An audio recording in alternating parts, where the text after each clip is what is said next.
যকসু নির্বাচন 2025 স্থগিত হওয়া নিয়ে, যেহেতু আমি বর্তমানে শিক্ষক সমিতির সাধারণ সম্পাদকের দায়িত্বে আছি, সমিতির সাধারণ সম্পাদক অধ্যাপক ডক্টর রইসউদ্দিনের বিবৃতি, আমি সেই বিষয়টি আগে ক্লিয়ার করি।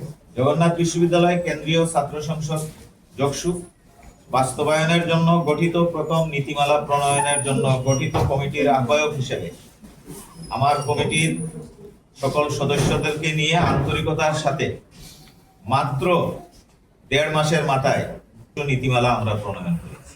তৎপরবর্তীতে সিন্ডিকেট, ইউজিসি এবং মন্ত্রণালয়ের পৃথক 3টি কমিটিতে কাজ করেছি এবং চূড়ান্ত নীতিমালা প্রণয়নে সর্বাত্মক সহযোগিতা করেছি।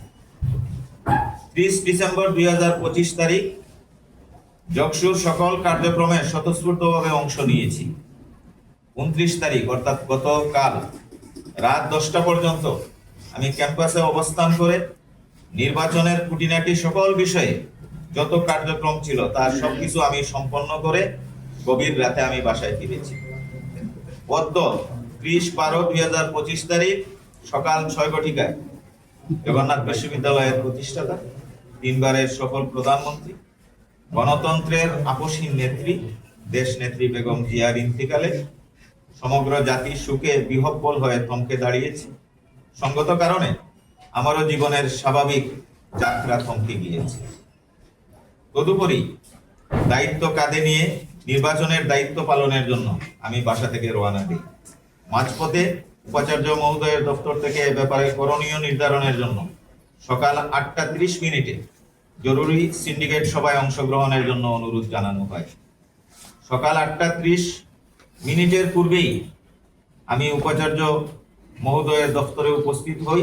দেখতে পাই উপাচার্য মহোদয় বিভিন্ন অনুষদের ডিন, বিভাগীয় চেয়ারম্যান এবং দপ্তর প্রধানদের কাছ থেকে এই ব্যাপারে পরামর্শ গ্রহণ করছেন।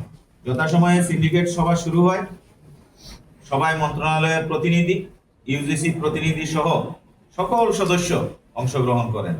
আমি সামনের সারিতে না বসে কর্নারের একটি সোফায় বিষণ্ণ হয়ে বসেছিলাম।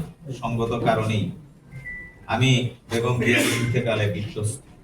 প্রসঙ্গত, আমার জীবনে ঘটে যাওয়া এক ঘটনায় যখন আমার 3টি গায়েবানা জানাজা হয়, তখন আল্লাহর অশেষ মেহেরবানিতে এবং এই বেগম জিয়ার একান্ত প্রচেষ্টা ও তদারকিতে আল্লাহ আমাকে পুনর্জন্ম দিয়েছিলেন। একজন প্রধানমন্ত্রী হিসেবে হাসপাতালে 3 বার আমাকে দেখতে যাওয়া এবং সরকারি পৃষ্ঠপোষকতায় লন্ডন, থাইল্যান্ড সহ আমার সম্পূর্ণ চিকিৎসার দায়িত্ব নেয়ার সঙ্গত কারণেই বেগম জিয়ার প্রতি আমার আবেগের মাত্রা বিবেচনায় বাকরুদ্ধ হওয়াটাই স্বাভাবিক। সিন্ডিকেট সভায় আমি কোনো কথাই বলিনি। আমি ছিলাম নির্ভীক, যেখানে সকল সদস্য পৃথকভাবে তাদের মতামত দিয়েছেন।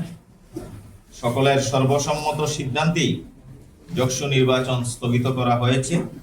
কিন্তু এই সিদ্ধান্তকে কেন্দ্র করে আমি গভীর বিস্ময়ের সাথে লক্ষ্য করলাম নির্দিষ্ট 2-1টি পেজ এবং কতিপয় আমার প্রিয় শিক্ষার্থী সম্পূর্ণ অনুমান নির্ভর হয়ে নির্বাচন পিছানোর জন্য আমার দিকে সন্দেহের তীর ছুড়ছেন, যা মোটেই সত্য নয়, বরং উদ্দেশ্য প্রণোদিত।